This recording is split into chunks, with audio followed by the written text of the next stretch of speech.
on introducing you to the who, what, when, where, and how of collaboration in and across the public sector.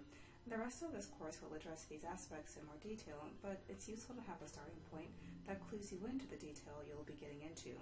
And right now, the focus is to provide you with a heuristic that can help you to identify key aspects of collaboration and develop the necessary questions to use to explore the nature, dynamics, processes, structure, and leadership of collaborations. Now, I did introduce this heuristic to you last week, but now's the time to delve into it with a much deeper lens so that you can use it as a framework and as a lens to read your material moving forward and do the assignments. So as you remember from last week, the heuristic that we'll be using is that of teamwork. Now, public sector collaboration, which will also be referred to as network or collaborative governance, can be understood in the context of our common experiences with teams or group work. So by this point in our careers, we have had at least one team or group work experience. And even if it has not happened at work, it has definitely happened in the classroom. Now, the following aspects of our team or group work experiences can also be found in public sector collaboration, therefore making this heuristic quite useful. So these are the following dynamics that I want you all to focus on and to really try to mirror between your group and teamwork experiences and what you'll be learning in the course. So number one, the presence of multiple stakeholders in achieving a common goal. Just as we have multiple people on our teams to help us to achieve a mission, a single mission, it's the same thing when we look at collaboration happening in the public sector. We develop teams, and there's benefit in developing teams so that we can pool resources to maximize the strengths and make up for individual shortcomings. So consider the fact that in your team, there were some people who had certain strengths and there were some people who had certain weaknesses. And similarly, you have that in the public sector, where you might have some agencies or groups that might be well-versed or better at doing some things, which is part of their individual mission, as opposed to others.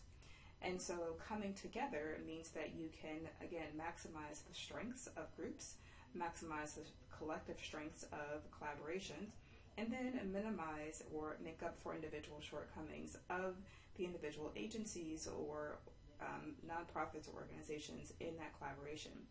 Next, there's the need to engage in more complex coordination of work to ensure that all tasks are getting done. So think about how in your teams you had to really think about who was going to be doing what, when they were going to be doing that work, and how each individual's work was supposed to contribute to the collective team. And then fourth, there's a need to implement group accountability. So just as in your team, everyone had to be responsible for doing their work and there had to be measures to make sure that everyone was doing their work, the same thing needs to occur when you're talking about macro level governance in a collaborative way. And then think about how group decision making about your work and how it got done, and also think about how power was shared in your group as well. And those are the same kinds of decisions that have to be made at the macro level when doing collaborative governance. So now we're going to be asking the who, what, when, where, and how of collaboration. So based on your lived experience and observation of teams, you can develop a set of questions that can help you to further dissect public sector collaboration, including but not limited to the following questions. Why was your team formed? Who was on your team? What was your team trying to accomplish? When did you work together? How did you decide who led and how tasks were assigned? Now, these questions can help you zero in on important concepts and understand theories, as well as application of public sector governance. As you go through the course, keep these questions in mind to help you understand the learning material and even develop new questions. So let's break this down even further. So let's take one of the questions from the previous slides. Why was your team formed? Well, you might say we didn't have a choice, or the complexity and the amount of the work to be done was too much for one person. Now, how does that correspond with network or collaborative governance? So these are some examples. The structure of federalism, which is what our government structure is built upon, forces collaboration across different levels of government. That corresponds to the response of we didn't have a choice to get together. And then let's take a second corresponding point here. The nature and vastness of wicked problems make it impossible for one governing agency to address the many ways in which the problem manifests. Let's take another question. Who is on your team?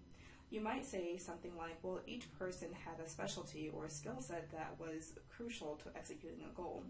Now, the corresponding point when we look at collaborative governance is that each agency or organization has a mission that addresses some part of the goal or problem at hand. Another response to that question that you may come up with is that certain people joined our team because it would look good for them. And the corresponding point on the collaborative governance side is, by teaming up with a more well-known public organization, a smaller and younger organization can gain legitimizing reputational benefits. So that's it for this micro lecture. So make sure that you have gone through the following over the next 2 weeks. Ask yourself, I have gone through and reviewed this lecture and extended interactive slide deck at least twice. I've gone through the learning material and case study at least 3 times, first starting with a high-level overview and then looking at further detail in subsequent reviews. As part of my review, I've written down notes and questions that I have. And third, I have posted these questions I've written about the material and the case study on the hallway to engage with a professor and fellow classmates, or I have used dedicated study time with a classmate to review material and questions. Next on your checklist, I have completed the discussion board assignments on Canvas due on February 7th and February 14th. Before I post my responses, I have carefully looked at the rubric for the discussion board post to make sure I am clear on what I'll be graded on. And the next point here on your checklist, I have practiced honing my formal writing skills and speed reading. If you did not do the reading and writing challenge from the previous week, now would be a good time to try it. And then lastly, you have made an entry in your glossary of terms.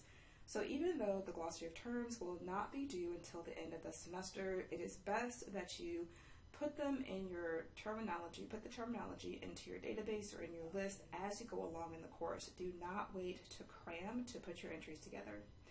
All right, so that is the end of the lecture. Remember to keep up with your self-care, community building, and productivity practices. And of course, if you need help, then please let me know.